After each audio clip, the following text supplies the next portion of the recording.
जब मराठाओं को पता चला कि औरंगजेब ने छत्रपति संभाजी महाराज को मारने से पहले 40 दिनों तक उन्हें तड़पाया था, औरंग की इस अमानवीय हरकत ने मराठों के दिलों में आग लगा दी।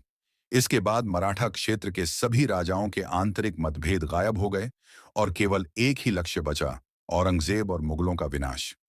इधर रायगढ़ किले में इस कठिन समय के दौरान भी संभाजी के मृत्यु के अगले दिन ही 12 मार्च 1689 को रानी येसुबाई ने राजा राम महाराज का राज्याभिषेक करने का निर्णय लिया और अपने सभी मुख्य अधिकारियों को इकट्ठा करके सभी धार्मिक अनुष्ठानों के बाद राजा राम का छत्रपति के रूप में राज्याभिषेक कराया।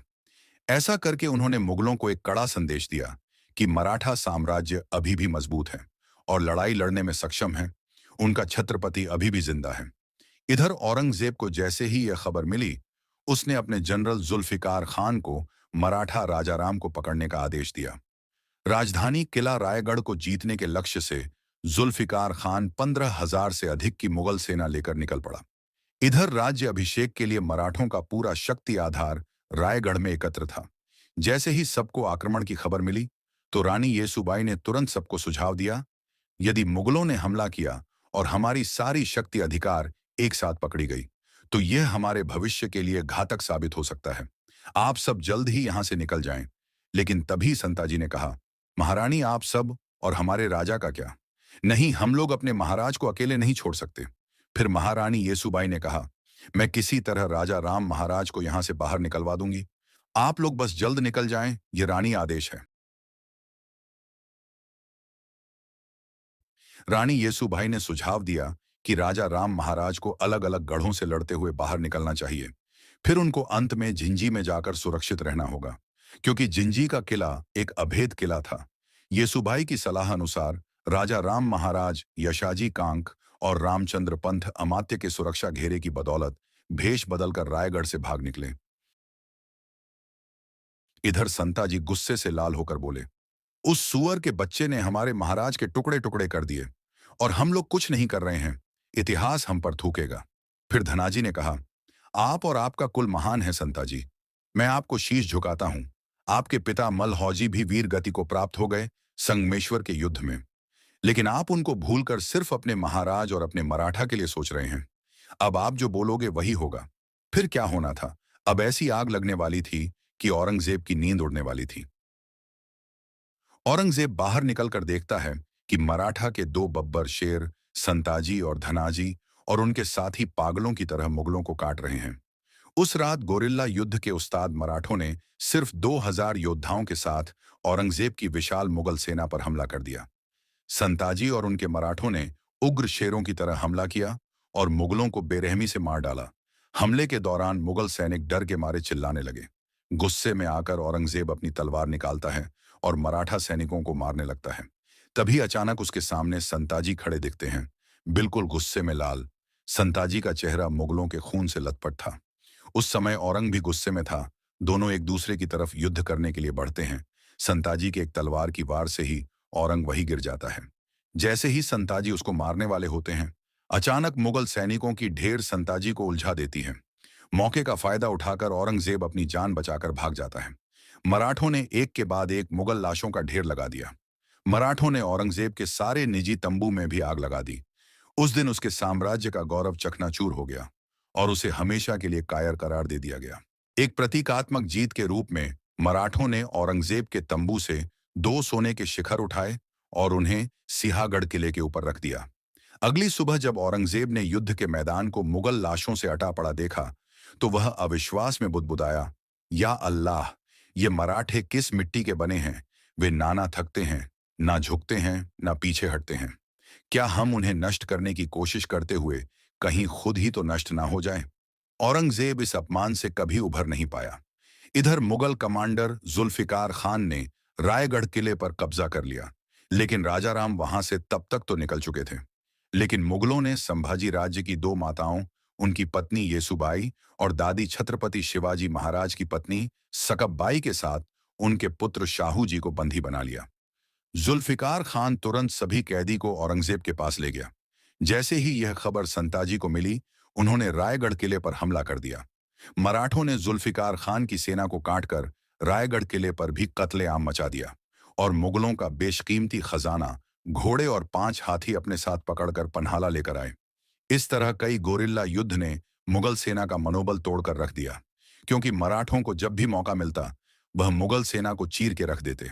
अब बारी मुकर्रम खान की थी, जिसने छत्रपति संभाजी महाराज को छल और धोखे से कैद किया था। औरंगजेब ने 50,000 रुपये इनाम देते हुए मुकर्रम खान को महाराष्ट्र के कोल्हापुर और कोकण प्रांत का सूबेदार नियुक्त कर दिया था। संताजी और उनके मराठों ने यह प्रण लिया कि चाहे कुछ भी हो जाए, पर उस मुकर्रम खान को जिंदा नहीं छोड़ना है। दूसरी ओर हमारे महाराज राजाराम प्रतापगढ़ से अब वे सज्जनगढ़, सतारा, वसंतगढ़ होते हुए पन्हाला किले तक पहुंचे। अब उन्हें यहां से रानी येसुबाई के कहे अनुसार झिंझी निकलना था। लेकिन औरंगजेब भी राजा राम को पकड़ने पर तुला हुआ था। चतुर औरंगजेब जानता था कि नव राज्य अभिषेक करने वाला राजा राम जान बचाने के लिए झिंझी ही जाएगा। उसने झिंझी जाने वाले सभी मार्गों पर कड़ी निगरानी रखने का आदेश दिया। उसने यह सुनिश्चित करने के लिए गोवा के पुर्तगाली वायसराय की मदद भी ली थी कि राजा राम समुद्र का मार्ग का उपयोग न कर पाए। इधर मराठा में आप कहे तो महाराज इन मुगलों को इसी पन्हाला में दफन कर दें। नहीं संताजी, हमारा कर्तव्य यह है कि महाराज को सुरक्षित झिंझी तक पहुंचाना होगा, क्योंकि फिलहाल रानी येसुबाई और शाहू जी मुगल के कब्जों में हैं। यह लक्ष्य बनाकर चलो, देर से ही सही, पर मुगल साम्राज्य का अंत हमारे ही हाथों होगा। पन्हाला पर मुगलों के आक्रमण की खबर मिलते ही राजा राम और उनके सहयोगी मराठा व्यापारियों के वेश में किले से भाग निकले। सूर्योदय तक वे लोग कृष्णा नदी के तट पर नृसिंहवाड़ी पहुंच गए। उन्होंने कृष्णा नदी पार की और दक्षिण की जाने के बजाय पूर्व के दक्कन की ओर जाने वाले रास्ते पर चल पड़े। क्योंकि मुगलों को बेवकूफ बनाना था, उन लोगों ने झिंझी जाने के लिए एक बार घूमकर फिर कृष्णा नदी पार करने की योजना बनाई। उन्होंने घुमावदार रास्ते का इस्तेमाल किया। महाराज की शिमोगा यात्रा गोकक सवा दटी नवलगुंड, अनेगरी लक्ष्मी शवर हावेरी और हिरे केरूर से होकर गुजरी। शिमोगा पहुंचने से पहले लक्ष्मेश्वर परगना से गुजरते समय वहां के मुगल अधिकारियों को उनकी यात्रा की भनक लग गई और वे अपनी सेना के साथ उनके दल का पीछा करने लगे। यहां उनका सामना वरदात नदी से हुआ। महाराज ने मालोजी घोरपड़े के भाइयों की मदद से इसे पार करके अपने पीछा करने वालों को चकमा दिया, लेकिन आगे बढ़ने पर उन्हें पता चला कि उनका मार्ग मुगल दुश्मन सेना ने रोक रखा है। ऐसी कठिन परिस्थिति में छत्रपति शिवाजी महाराज से प्रशिक्षित शक्तिशाली योद्धा संताजी जगताप और रूपाजी भोसले अपने राजा की रक्षा के लिए तैयार हो गए। शत्रु सेना को रोकने की जिम्मेदारी संताजी जगताप को सौंपकर राजा राम महाराज रूपाजी भोसले के साथ आगे बढ़ गए। एक सिपाही तेजी से दौड़कर आता है और कहता है, महाराज, भारी मुगल सेना हमारी ओर तेजी से बढ़ रही है। राजा राम महाराज तेजी से उठते हैं, चारों ओर देखते हैं।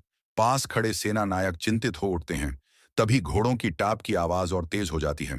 महाराज, हमें तुरंत निकलना होगा। मुगल सेना हमें चारों तरफ से घेर रही है। इससे पहले कि मराठा सैनिक कुछ कर पाते, अब्दुल्ला खान की विशाल सेना चारों दिशाओं से हमला कर देती है। तलवारें टकराने की आवाज, घोड़ों की हिनहिनाना गूंज उठते हैं। मराठा सैनिक बहादुरी से मुकाबला करते हैं, लेकिन संख्या में कम होने के कारण कई वीर गति को प्राप्त होते हैं। अब्दुल्ला खान कहता है, राजा राम को जिंदा या मुर्दा पकड़ो, किसी भी हालत में भागने ना पाए। मराठा योद्धा अंतिम सांस तक लड़ते हैं और आखिरकार अब्दुल्ला खान की सेना सभी मराठा सेना को बंदी बना लेता है और फिर उन्हें बीजापुर किले में ले जाया जाता है। आखिरकार मराठाओं का राजा राजा राम हमारे कब्जे में है।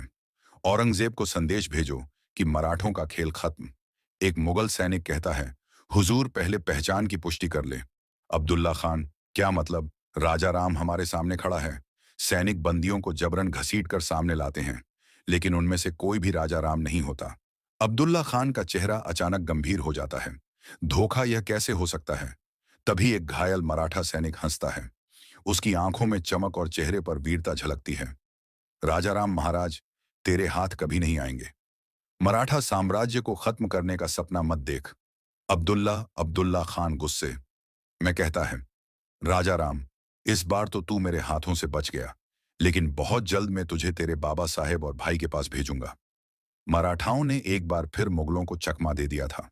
अब्दुल्ला खान के घमंड को करारी शिकस्त मिली, लेकिन मुगलों का कहर अभी खत्म नहीं हुआ था। अब्दुल्ला खान ने उन सभी सड़कों पर अपने जासूस तैनात कर दिए थे जिनसे राजा और उनके लोग यात्रा करने वाले थे। राजा राम महाराज और उनके लोग मुगल जासूसों से बचने के लिए आगे की यात्रा में घोड़ों का उपयोग करना छोड़ दिया। इसलिए वे सामान्य यात्री, तपस्वी, संत, व्यापारी, भिखारी आदि बनकर आगे बढ़ते रहे। वे मुगल चौकियों से बचने में कामयाब रहे और मुगलों को चकमा देकर 300 किलोमीटर दूर बेंगलुरु पहुंच गए। वहां पहुंचते ही बेंगलोर में एक और घटना घटी जिसने मराठों के लिए खतरा खड़ा कर दिया। वहां का एक सहयोगी राजा राम महाराज के पैर धो रहा था और कुछ स्थानीय लोगों ने यह देखा। अब उस क्षेत्र में यह खबर फैल गई कि एक महत्वपूर्ण और उच्च पदस्थ मराठा आया है। देखते देखते यह खबर जंगल में भीषण आग की तरह फैल गई और स्थानीय मुगल थानेदार तक पहुंच गई। यह बात वहां पर स्थित खंडो बल्लाल को पता चल गया। उसने मराठों को सतर्क कर दिया। खंडो बल्लाल ने राजाराम महाराज से अनुरोध किया कि वे अपने अधिकारियों को इकट्ठा करें और दूसरे रास्तों से चले जाएं। मुगलों को भटकाने के लिए खंडो बल्लाल और कुछ अन्य लोग यहीं रुक गए। जब थानेदार पूछताछ करने आया तो उसने पाया कि महाराज वहां है ही नहीं।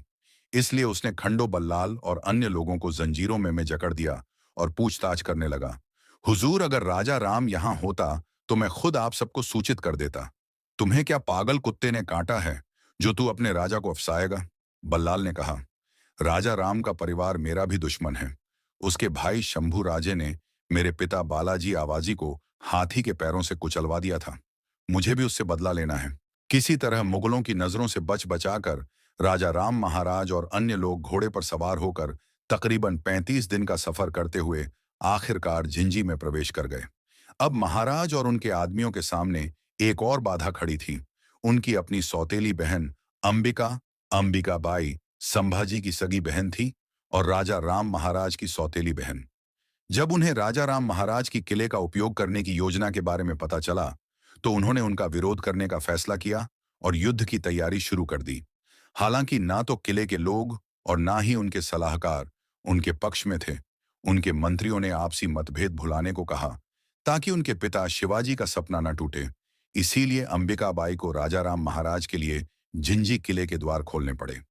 आखिरकार 15 नवंबर 1689 को राजा राम महाराज अपने दल के साथ झिंझी किले में पहुंच ही गए थे। इस तरह महाराज की इस यात्रा की गाथा समाप्त हुई। तुलापुर से भागा हुआ बादशाह बीजापुर में बैठा था।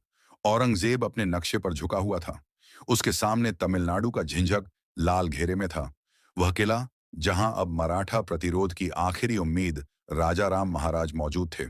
उसकी आंखों में वही जुनून था जो कभी शिवाजी और संभाजी को ध्वस्त करते समय था। लेकिन इस बार उसका लक्ष्य सिर्फ राजा नहीं बल्कि पूरे मराठा वंश को समाप्त करना था। मुकर्रर खान को संदेश भेजो, औरंगजेब ने भारी आवाज में बोला। सुल्तान के इस पुराने और भरोसेमंद सेनापति ने औरंग के आदेश को सलाम किया। मुकर्रर खान को आदेश मिलते ही उसने एक विशाल सेना तैयार की। हजारों मुगल सैनिक के साथ वह झी की ओर कूच कर गया। कोंकण से निकलते ही यह सेना बेजोड़ रफ्तार से बढ़ती गई। जंगलों, नदियों और पहाड़ियों को पार करते हुए मुकर्रर खान लगभग 800 किलोमीटर का कठिन सफर तय कर चुका था। लेकिन उसे क्या पता था कि उसका यह इंतजार हमेशा के लिए शांत होने वाला था। मुकर्रर खान की सेना जैसे ही झिंझर कुछ दिन की दूरी पर पहुंची, अचानक हवा में शंख और रणसिंघा की गूंज उठी। दूर पहाड़ियों से उठता धूल का गुब्बार देखकर मुगल सैनिक सतर्क हो गए। यह कोई और नहीं था बल्कि यह मराठों की छापामार युद्ध नीति का प्रचंड प्रहरी थे। संताजी मां भवानी ने हमारी सुन ली। शिकार खुद शिकारी बनकर यहां पहुंचे हुए हैं। तो वो तू ही है संताजी, जिसका आतंक फैला हुआ है। याद है, एक आतंक और था, शभा, वह भी बहुत उछलता था, जिसको मैंने हमेशा के लिए शांत कर दिया। वह धोखा था, वरना तुम्हारी नस्ल शंभू राजे को पकड़ना तो दूर, पैर की धूल चाटने के लायक भी नहीं है। तो आजा, आज देख लेते हैं कौन किसका तलवा चाटने लायक। दिसंबर 16,689 के अंत में मराठा सेना ने मुकर्रर खान की विशाल सेना को गाजर मूली की तरह काटकर तबाही मचा दी। भयंकर युद्ध के दौरान संताजी घोरपड़े ने व्यक्तिगत रूप से मुकर्रर खान के साथ युद्ध किया। जब मुकर्रर संताजी का सामना नहीं कर पा रहा था तो वहां से भागने लगा। संताजी ने उसका पीछा किया। मुकर्रम खान, तुझे मैं मृत्यु के घाट नहीं उतारूंगा। जिस तरीके से तुमने हमारे महाराज को 40 दिन तड़पाया था, उसी दर्द को आज तू महसूस करेगा जब बच सकता है तो बच ले। मुकर्रर खान के घाव इतने गंभीर थे कि उसके बचे हुए सैनिक उसको उपचार के लिए ले जाने लगे, लेकिन मुकर्रर खान की वही दर्दनाक मौत हो गई। मुकर्रर खान की मौत के साथ मराठों ने छत्रपति संभाजी महाराज की शहादत का बदला लिया।